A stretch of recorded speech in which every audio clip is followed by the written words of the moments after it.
At a family dinner with my son, David, and his wife, Emily, where we were finally rebuilding our relationship after years of silence. My phone buzzed with a message from a number I didn't recognize. The text was a stark command. "Get up and go now. Don't say anything to your son." I chose to obey the message, and it led to me uncovering a terrible truth that completely unnerved me. Just half an hour later, the police arrived at their house. What followed was truly unbelievable. The dish soap's bubbles clung to my worn hands as I washed my late wife Margaret's favorite coffee mug. I'd already washed it 3 times this week. It was the same routine every night. I was washing the lone plate, fork, and cup that represented another dinner I'd eaten all alone. The kitchen felt so empty without her humming as she cooked, and without her kind complaints about the newspapers I'd leave all over the table. I carefully dried the mug and put it in the dish rack, a permanent fixture that reminded me of happier times. The refrigerator hummed a sad, familiar tune, adorned with a collection of old photos held in place by mismatched magnets. My gaze fell on the picture of my son, Rick, at his high school graduation. He was 17, wearing his cap and gown and smiling broadly while his mother Margaret's arm rested on his shoulder. My moment of reflection was abruptly ended by the phone's sharp ring, cutting through the silence like a knife. My wet hands fumbled for the dish towel as the phone kept ringing. I grabbed the receiver from the wall, feeling its cold plastic against my palm as I squinted through my glasses at the caller ID. The number made me gasp. It was Rick. For a moment, I was completely frozen. We had not spoken for over a year, and that silence felt as vast as an ocean between us. The last time we spoke, he had stormed out of my house after I had refused to give him money for an investment he wanted to make. My wife, Margaret, would have handled things differently. She always knew exactly what to say. I answered the phone with a simple hello. My voice was raspy, and it was not how I had intended to sound. He called me Dad. His voice had that familiar shaky tone he used to have when he was a boy and he had broken something expensive and was waiting to see how much trouble he was in. He told me it was him. I squeezed the phone in my hand, feeling my heart beat hard against my chest. I told Rick that I wasn't expecting his call. He replied that he knew and that it had been a long time. I could hear him breathing heavily on the other end of the line. He said that it had been way too long. I slowly moved to my armchair, the one my wife had insisted we buy because it was good for my back. Its leather was worn from years of me watching the evening news and doing Sunday crosswords. I asked him how he was doing. He said he was doing well, really well. He explained that his wife, Emma, and he had been talking and realized how much they missed me. They missed their family. That word lingered in the air between us. Family. We had once been a family. My pride, his need for money, and our stubborn silence had created an emotional wall between us. I admitted that I missed it too, surprised at how honest I sounded.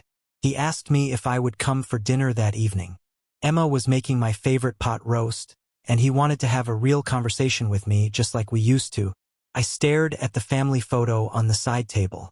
It was from his wedding 5 years ago with Rick, Emma, my wife Margaret, and me, taken before everything went wrong. I remembered Margaret saying that families eventually find their way back to each other.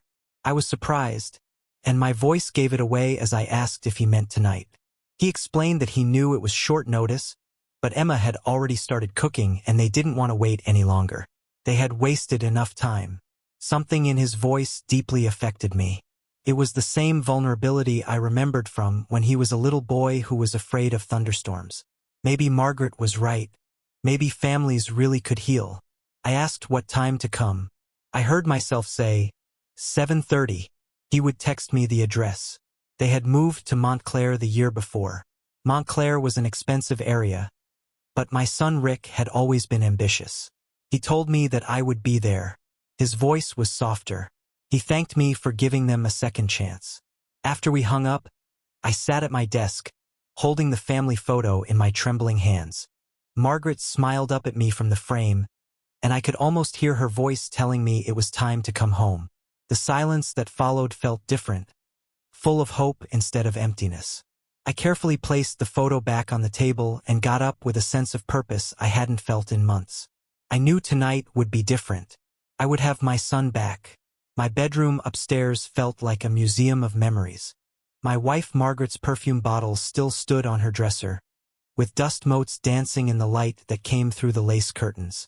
I opened my closet and moved past my everyday shirts until I found the navy suit hanging in a plastic bag. The wool blend fabric felt good in my hands. Margaret had surprised me with it for Rick's graduation. She had told me that I needed something nice for important occasions, and she smoothed the lapels with her hands. Our son's graduation was definitely important. I took the suit to the bed and slowly unwrapped it, remembering how proud I was walking into the auditorium with Margaret on my arm, watching Rick walk across the stage. That suit had been with me for job interviews, anniversaries, and my wife's funeral. Tonight, it would be there for another important moment. The hot water from the shower relaxed my muscles. I hadn't even realized how tense I was. As I shaved, I looked at my reflection and saw a hopeful look in my own eyes. I wondered when I had gotten so old. The lines around my eyes were deeper, and my hair had turned mostly silver. Would Rick notice? Would Emma see how lonely I had become? Margaret's cologne was on the bathroom counter, right where I had left it after she passed away. She bought Chanel No. 5 for herself every year at Christmas. I touched the bottle for a second before grabbing my own aftershave. I knew some memories were just too important to try and borrow from. I was dressed and ready, and I looked at myself in the mirror one more time. The suit still fit well, though maybe a little looser than before. I chose a bottle of aged whiskey from the cabinet to serve as a peace offering and a way to connect after our past hurts and hopefully move toward a new future. My phone buzzed with a text from Rick. It said, 247 Elmwood Drive, Montclair. And can't wait to see you, Dad. I called for an Uber, my fingers pausing as I typed in the address. It was a 40-minute drive to Montclair, which felt like a different world from my modest Brooklyn neighborhood. The app showed that it would be 8 minutes until the Uber arrived.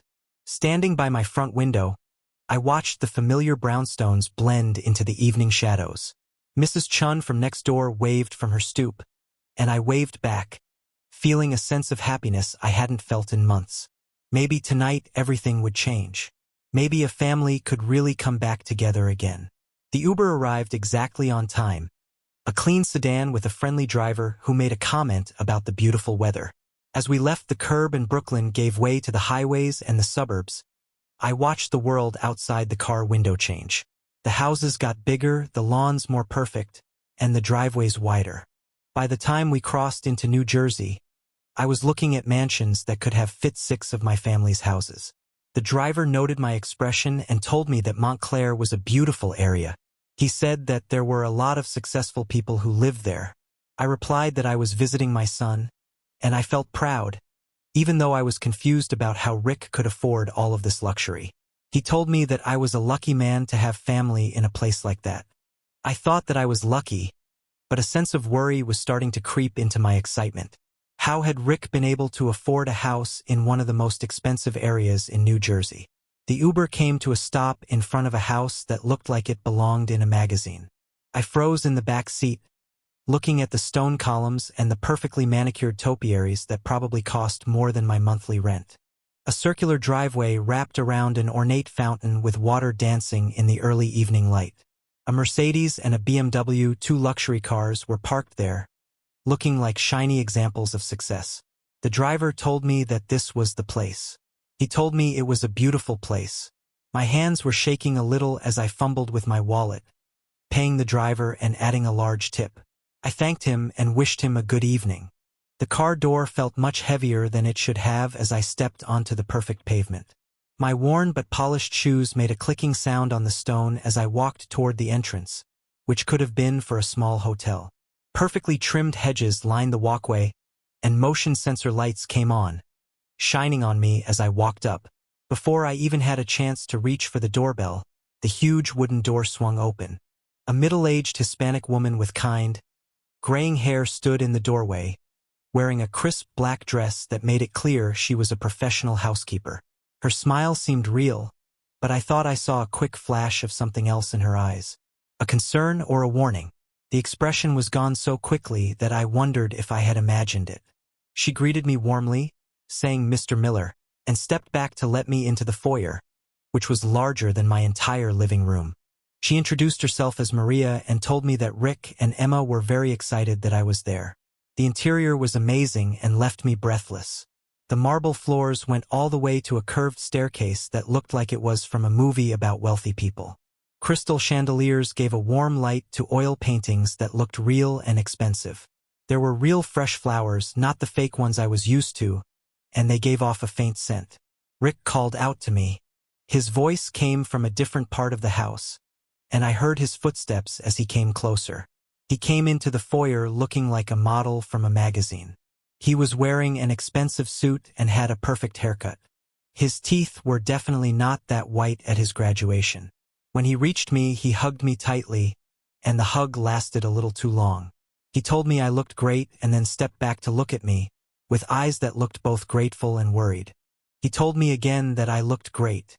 Emma suddenly appeared next to him, wearing a silk dress that probably cost more than my car. Her makeup was perfect. Her jewelry was simple but looked very expensive. Her smile was so perfect that it almost seemed fake. She said my name. She walked over and kissed my cheek, and I was surrounded by the scent of her expensive perfume. She said I looked wonderful. She said that they were so happy I was there.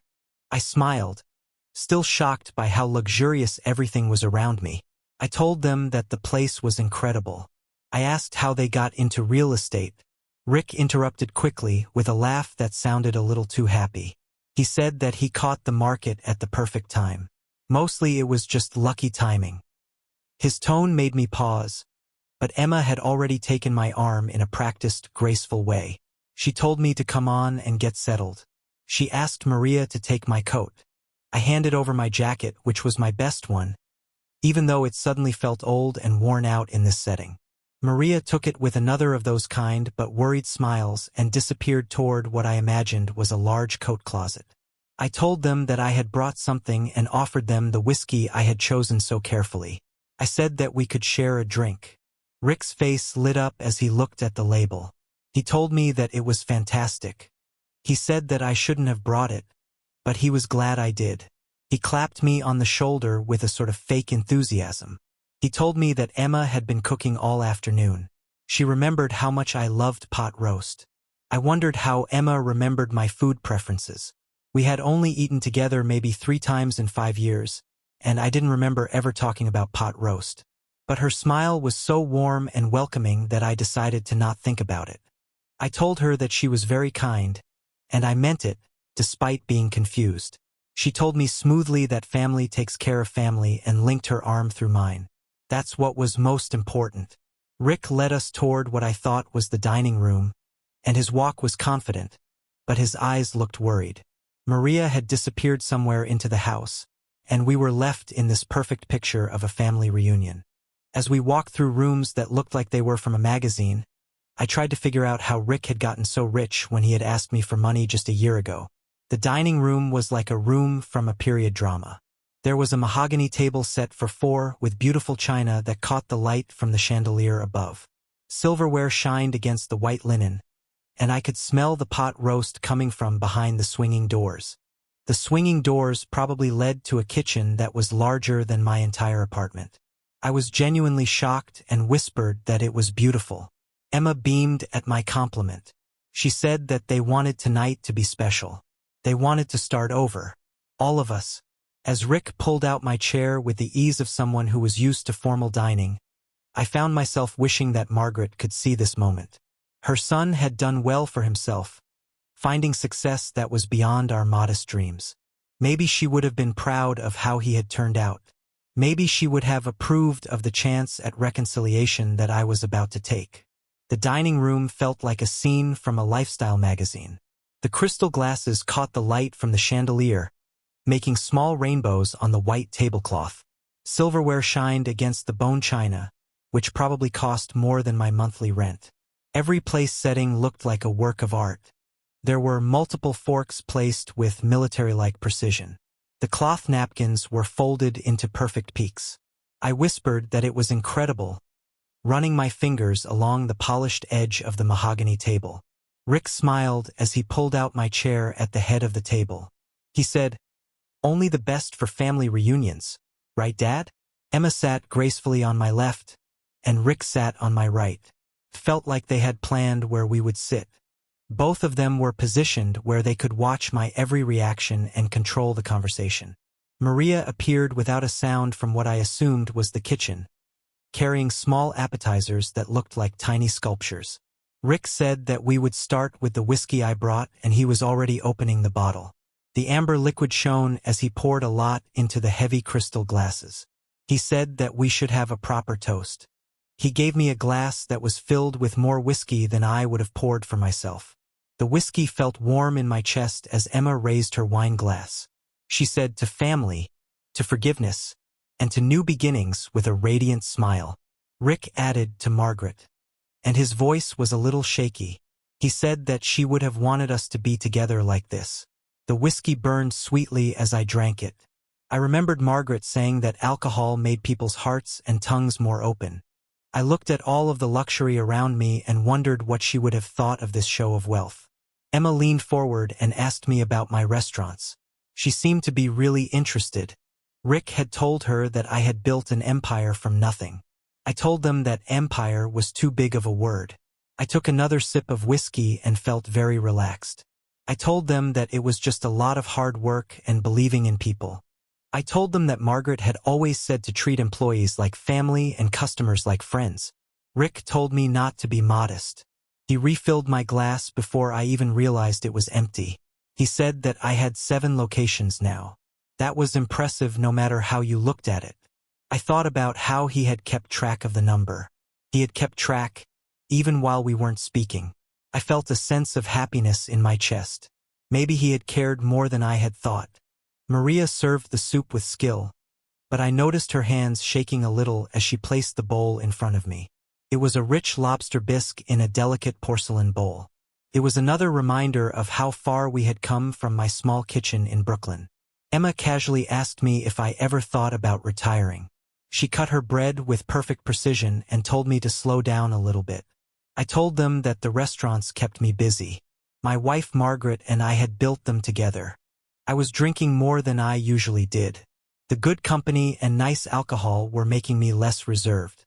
She had left her mark on every single location. Rick and Emma looked at each other.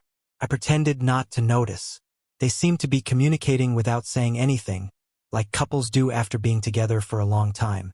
Emma's hand touched mine for a moment, and her fingers felt cold against my skin. Rick gently reminded me that I couldn't work forever. He asked me if I had thought about who would take over the restaurants or about any legal arrangements for the future. The question felt very specific, but the alcohol made it seem harmless. I told him, one day at a time. One day at a time. Maria appeared with the main course, a pot roast that smelled exactly like my wife Margaret's recipe. How had Emma known that? We had barely eaten together over the years. I honestly told her that it was perfect. Exactly like my wife used to make it. Emma's smile looked fake. She had wanted tonight to be special, to remind me that family takes care of family. As we ate, Rick told me about his real estate projects, but he was very vague about the details. Emma asked very specific questions about how the restaurants were run, about their profits, and about the value of the properties. Their curiosity felt very strong, almost like they were professionals. The room got warmer as the evening went on. My head felt lighter than it should have after only 2 glasses of whiskey. I told myself that it was just the rich food, good company, and the relief of making up with my family. It was nothing more than that. Rick looked at his watch when he thought I wasn't looking. Emma watched how much I was drinking, like a bartender who was keeping track of a regular customer. Maria moved from the kitchen to the dining room, looking nervous and dropping a fork that made a loud noise on the marble floor. Something was bothering me, but the whiskey made it hard to think clearly. Everything felt surreal, like I was watching myself from outside my body. I wondered when I had become such a lightweight as I reached for my phone in my jacket pocket. I was thinking about the opening of the Queens location last month. My wife Margaret would have been so proud of how the community had welcomed us. Just as I started to take my phone out, it vibrated in my hand. The vibration made me jump in the middle of a sentence. I mumbled an apology to Rick and Emma. I told myself it was probably just the night manager with a question. But the number on the screen was not one I knew. It was a local area code, but the numbers were completely unfamiliar. I frowned, with my thumb over the notification. Emergencies from the restaurants came from numbers I knew. Miguel from the Park Slope restaurant, Sarah from the Crown Heights one, and Tony from our new Queens location. The phone buzzed again, this time more strongly. Rick leaned forward with a concern that seemed a little too much and asked me if everything was all right. I told him it was just a number I didn't know. I shielded the screen with my napkin, for a reason I couldn't explain. The text message was in big capital letters. It said, "Stand up and leave. Now, say nothing to your son." My blood ran cold. The elegant dining room felt like it was moving, but I couldn't tell if it was from shock or the whiskey. I read the message again, sure that I had read it wrong. But it was the same words and the same urgent command. Emma's voice sounded like it was coming from far away as she said, "Dad." She told me I looked pale. She asked me if I was feeling all right. I forced myself to look normal.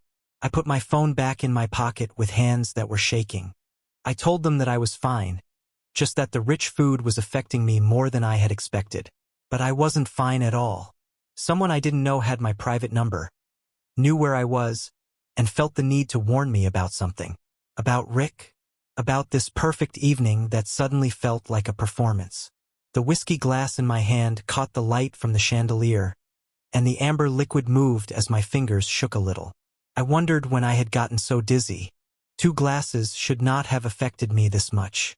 Not after a full meal. Emma smoothly suggested I have some water, and she was already signaling to someone. Rick was looking at my face very closely. He asked if I was sure I was okay. He told me that I had gone completely white for a second. I told him I was sure. Lying to him was easier than it should have been. I told them that I just needed to excuse myself for a moment. He asked if I was going to the bathroom. I told him of course. Rick pointed toward the hallway and told me it was the second door on the left. He said they would wait for me and that Maria was bringing dessert. I stood up carefully, testing my balance. The room swayed a little, but I managed to walk toward the hallway like nothing was wrong. I could hear Rick and Emma behind me, still talking in quiet, concerned voices. The hallway stretched out in front of me, with expensive art and soft lighting.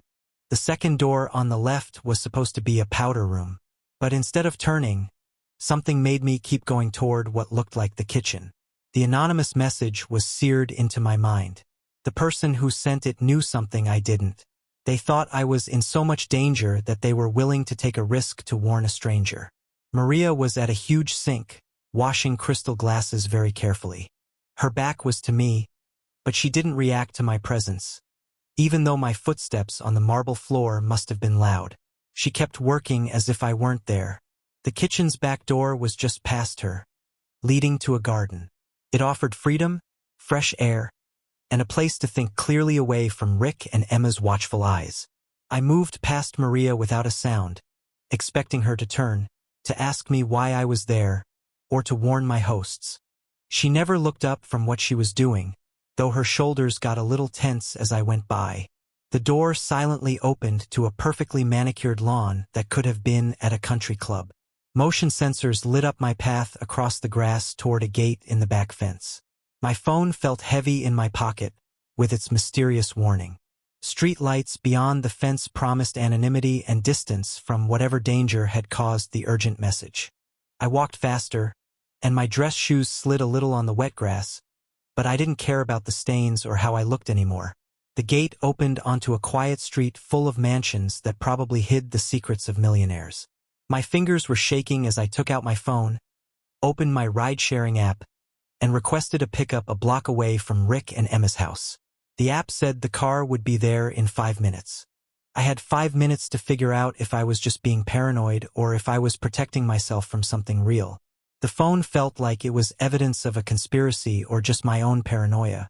I couldn't tell which was true, but that message, those urgent capital letters, had activated every survival instinct my wife Margaret's wisdom had taught me. I remembered her telling me that when someone warns you about danger, you should listen first and ask questions later. The Uber's headlights appeared at the end of the block, like a lifeline in the darkness of the suburbs. I got into the back seat, gave the driver my Brooklyn address, and immediately called the number that had ruined my evening. It rang twice before someone answered. Their voice was careful, anonymous, and very neutral. I was told that they had hoped I would call. I asked who it was and why they had warned me. My voice was a little rougher than I wanted it to be. The person said they couldn't tell me who they were, but that I had been in immediate danger that night. I told them that was impossible. I was having dinner with my son. There was a long pause. Then, the voice told me that my son owed $2.3 million to people who break bones when people are late on their payments. The Uber driver looked at me in his rearview mirror as we got into traffic, probably wondering why I had gone completely silent. I squeezed the phone, and the anonymous voice's words echoed in my head like hammer blows. I repeated that it was impossible, but my voice lacked conviction. The person told me that Rick had borrowed money against everything he owned to pay for his gambling debts, which he had accumulated at underground casinos, high-stakes poker, and sports betting with organized loan sharks. The voice was calm and methodical. They had given him 2 weeks to pay or face serious physical consequences. I reached for the car door handle without even thinking, as if I could escape the information by jumping out of the moving car. Through the window, the expensive Montclair neighborhoods blurred by, with their perfect lawns hiding imperfect secrets. I slowly asked what that had to do with warning me away from dinner. The person told me that the whiskey I had brought contained something called zetramelium. It multiplied the effects of alcohol by 5, making me very easy to influence. The words hit me hard. I remembered the unusual dizziness, how 2 glasses of whiskey had affected me like 6, and how I had been willing to talk about business details I normally would have kept private.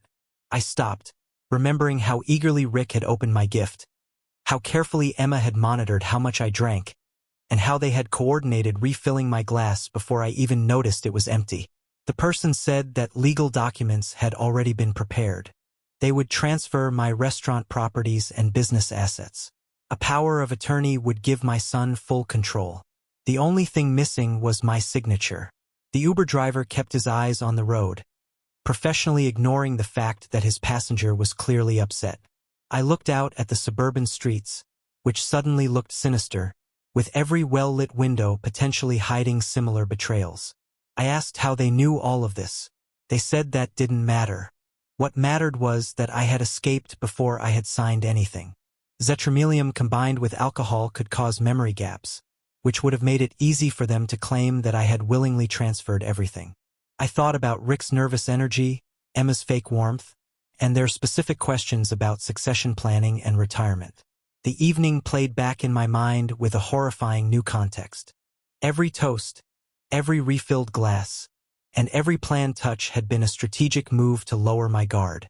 I thought to myself that my son wouldn't do this, but the thought died in my throat. The boy who I used to read bedtime stories to had grown into a man who was desperate enough to drug his own father. The loan sharks had given him 2 weeks, and that deadline was now in 11 days. I finally asked why they were helping me. The person said that what Rick and Emma had planned was wrong, and that I deserved to know the truth about the people I trusted.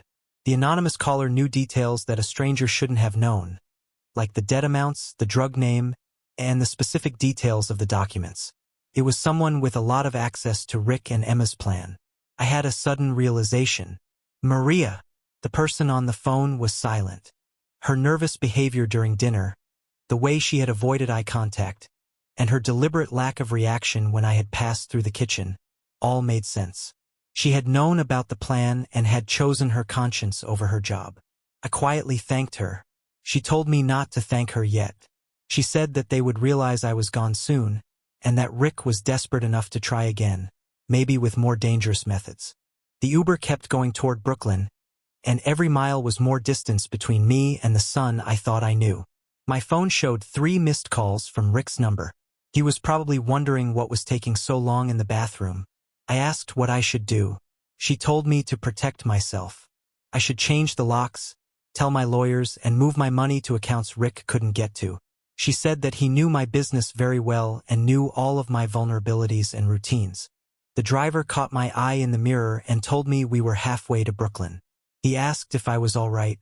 I nodded, not trusting my voice. Through the phone, I could hear Maria breathing steadily, waiting for my next question. I asked if she would testify if this went to court. She said she couldn't, but that the truth always comes out when people look for it. 3 more missed calls appeared on my screen. Rick's panic would be growing as my absence from the bathroom became more obvious. Soon he would realize I had deliberately fled, and desperation would make him dangerous. Maria told me to be very careful, and that desperate people make desperate choices. She told me that my son had 11 days to find $2.3 million or face consequences that were worse than going bankrupt.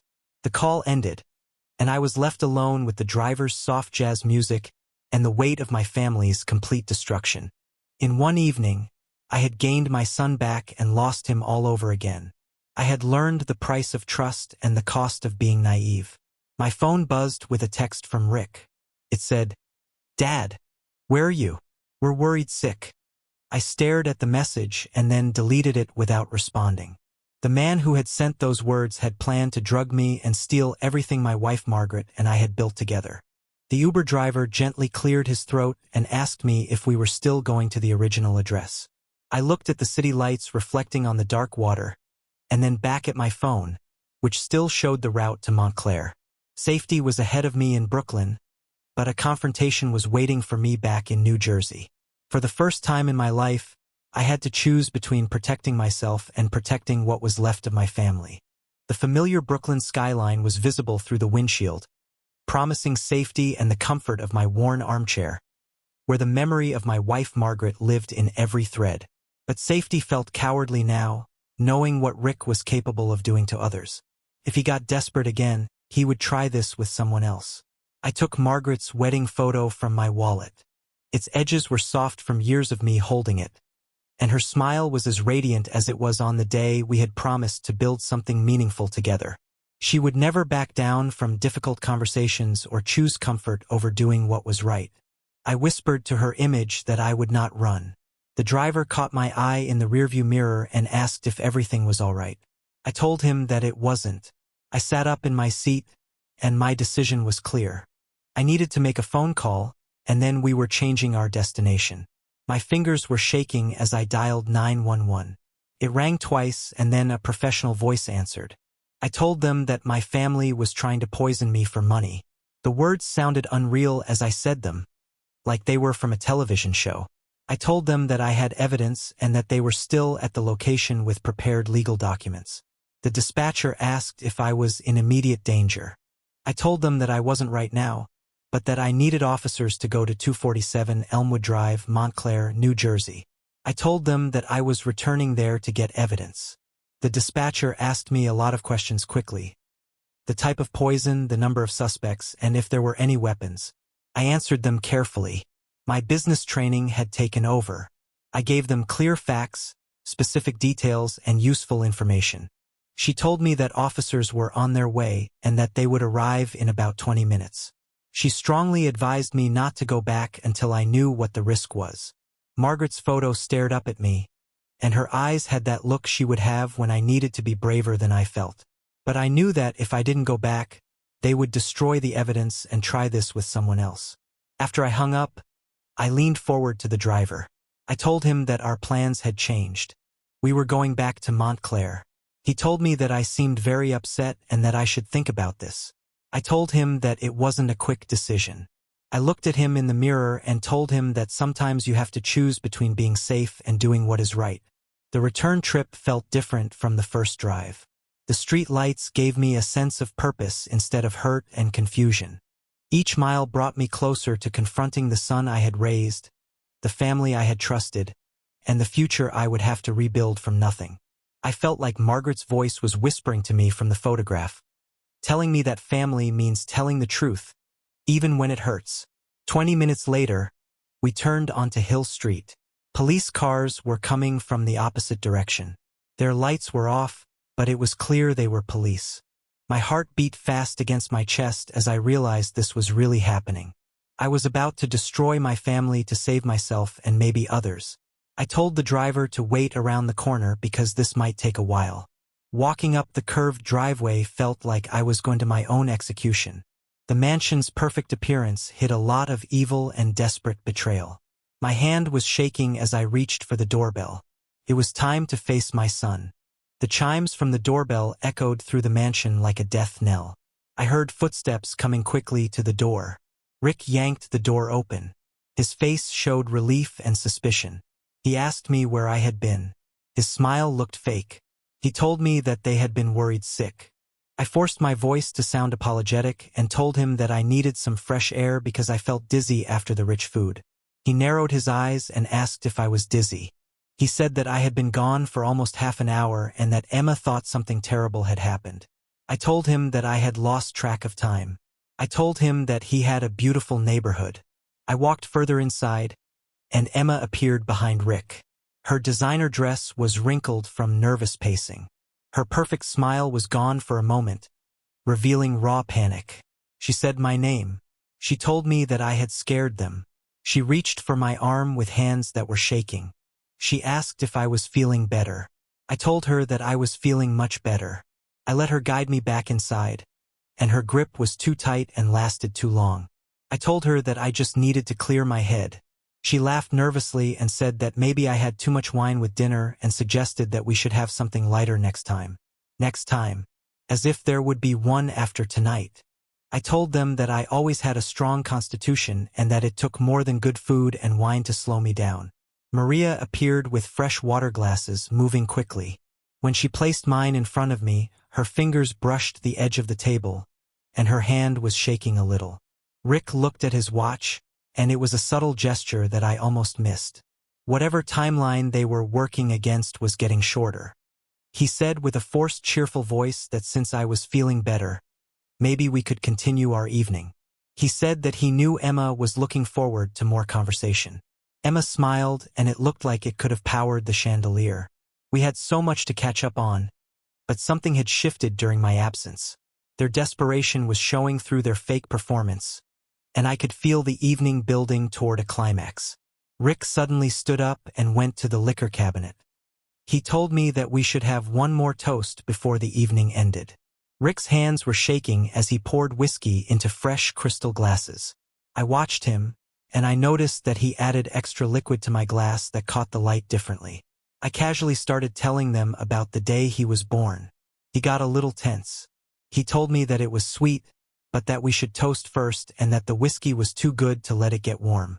I told him that this was important and sat back in my chair with my hands folded. I told him that his mother Margaret was in labor for 14 hours. It was the longest day of my life. Emma leaned forward with a fake enthusiasm and said that the whiskey would lose its flavor if we waited too long. She asked if we could drink and listen at the same time. I told her to be patient and that some stories couldn't be rushed. I watched Rick carry the glasses to the table and noticed the strange particles floating in my glass. His own glass had a lot less whiskey and looked completely clear. I told them that the doctor had kept telling us that everything was normal, but that his mother had instincts about those kinds of things. She always knew when something wasn't right. Emma interrupted me, and her smile was strained. She told me that the toast was getting warm and that family stories were much better with good whiskey. I gently swirled my glass, watching the strange particles dance in the amber liquid. Zetramelium, according to my anonymous caller. Enough to make me compliant, easy to influence, and vulnerable to signing away everything Margaret and I had built together. I agreed with her about savoring good whiskey, and I brought the glass closer to my lips without drinking. I told her that Margaret always said patience made everything taste better. Rick's eye twitched. He said that I had been talking for 10 minutes and that the whiskey really was getting warm. I made a big gesture with my glass, using the motion to avoid actually drinking. I asked if I had mentioned how tiny he was. Only 6 pounds, but you had the strongest grip I'd ever felt. Emma stood up and moved behind my chair, putting her hands on my shoulders in a way that seemed fake. She told me I was a wonderful storyteller and suggested that we should toast to his birth and that I could continue after. Her fingers were pressing on my shoulders more and more. I could feel her desperation. Their plan was falling apart and they knew it. I kept going, pretending not to notice her pressure. I told them that his mother had said he would be stubborn from day one. I asked if she was right. Once he had his mind set on something, nothing could stop him. Rick's composure broke a little. He asked me to please just take one sip and then tell him about his mother. I thought out loud that stubbornness could be a good thing or a bad thing. I was still holding my untouched glass. I told them that his mother always worried about which way he would choose. The room fell silent, and I could only hear the soft sound of Maria washing dishes in the kitchen. Rick and Emma looked at me with frustration that they weren't even trying to hide. Their perfect plan was unraveling with every minute that passed. I slowly said that I thought Margaret would be heartbroken to see the choices he had made. Rick's face went white. He asked me what I meant by that. Before I could answer, there were 3 sharp knocks on the front door. They were loud and official. It was the police. I heard them say to open the door. Rick's glass slipped from his fingers and shattered on the marble floor. His face went completely pale. I heard the metallic sound of handcuffs, and it cut through the shocked silence of the dining room like a judge's gavel. Rick stood frozen, his face the color of old parchment, as the senior officer stepped forward with practiced authority. "Richard Miller, you're under arrest for attempted poisoning, conspiracy to commit fraud, and elder abuse." The officer's voice carried the weight of years spent dealing with family betrayals. "You have the right to remain silent. This is insane." Rick's voice cracked like a teenager's. "Officer, this is just a misunderstanding. My father is confused. Dad, please." Emma's hysteria built like a kettle reaching boil. "Tell them this is all some terrible mistake." I stood slowly, the untouched glass of poisoned whiskey still in my hand. The sediment swirled like guilty secrets in amber liquid. "There's no mistake. This glass contains Zatra. My son added it to make me sign business transfer documents." The junior officer accepted the glass with latex gloves, holding it up to the chandelier light. The foreign particles were clearly visible, undeniable evidence of calculated betrayal. "Sir, attempted poisoning carries 8 to 12 years minimum sentence," the senior officer informed Rick as the handcuffs clicked into place. "Conspiracy and elder abuse are additional time." Rick's knees buckled slightly. 12 years, but the loan sharks, they'll kill me if I don't pay in 11 days. Emma's face drained of color. "Rick, shut up. Don't say anything else." But Rick was beyond strategic thinking. "Dad, you don't understand. They threatened to break my legs, then kill me. I had no choice." "You had choices," I replied quietly. "You chose gambling over family. You chose crime over honest work. You chose to poison your own father rather than face consequences." The officers exchanged glances. They'd heard desperate justifications before, but attempted patricide for gambling debts registered as particularly disturbing. "Emma Miller," the junior officer announced, "you're also under arrest as a co-conspirator." "No." Emma's perfectly manicured fingernails clawed at the table edge. "I didn't plan anything. Rick forced me to help. I'm a victim, too." The senior officer's expression suggested he'd heard that defense many times. "Ma'am, evidence shows you researched the victim's preferences and participated in the drugging plan." As they led Rick and Emma toward the front door, Rick turned back with eyes that held one last desperate manipulation attempt. "Dad, how could you do this to your own family? Mom would be heartbroken." "Your mother valued honesty above comfort," I answered firmly. "She would never forgive what you tried to do tonight." Maria appeared from the kitchen, her professional mask finally slipping to reveal satisfaction mixed with sadness. She'd witnessed justice served, but understood the human cost. The mansion fell silent, except for the distant sound of car doors slamming and engines starting. Blue and red lights painted the expensive walls in colors of consequence as the police vehicles disappeared into the night. Standing alone in the dining room where my family had tried to destroy me, I felt Margaret's presence like a warm hand on my shoulder. She would have made the same choice. The expensive crystal lay shattered on marble floors, the poisoned whiskey spreading like spilled blood, evidence of how close I'd come to losing everything I'd worked to build. My phone buzzed with a text from the senior officer. "Station processing will take 2-3 hours. We'll need your formal statement." Time to complete what I'd started. Time to ensure justice was properly served. The Montclair police station buzzed with late evening activity, drunk driving arrests, domestic disturbances, and now my family's conspiracy case. Rick and Emma sat in separate holding cells, their designer clothes looking absurd against institutional gray walls. Through reinforced glass, I watched Rick pace his cell like a caged animal. Every few minutes he glanced toward where I sat, giving my statement, his expression cycling between fury and desperate pleading. "Mr. Miller." Detective Harrison set down his coffee with deliberate precision. "Walk me through the zetrulum again. How did you know what to look for?" "Anonymous tip," I replied honestly. "Someone called warning me about the plan. They knew specific details about the drug and its effects." "Any idea who this person might be?" I thought about Maria's nervous efficiency during dinner, her careful positioning to observe without seeming to watch. "No idea, but whoever it was saved my life." Emma's sobs echoed from the women's holding area through the station's chaos. Her hysteria stood out like a siren. "This is all Rick's fault," her voice carried. "I just went along because I was scared." Detective Harrison raised an eyebrow. "Fear doesn't typically excuse conspiracy to commit elder abuse and fraud." We found the prepared legal documents in Mr. Rick's office. Power of attorney, business transfers, the whole package. "How long will they serve?" "Attempted poisoning alone? 8 to 12 years. Add conspiracy, elder abuse, and fraud. Rick's looking at 15 to 20. Emma might get less if she cooperates, but she's still facing serious time." The numbers felt surreal. My son would spend his 40s in prison because he couldn't accept responsibility for his gambling addiction. "The loan sharks he mentioned," Detective Harrison continued, "will need details about those threats. Might help explain his desperation, though it won't excuse attempted murder." Through the window, I could see Rick slumped on his cell's narrow bench, head in his hands.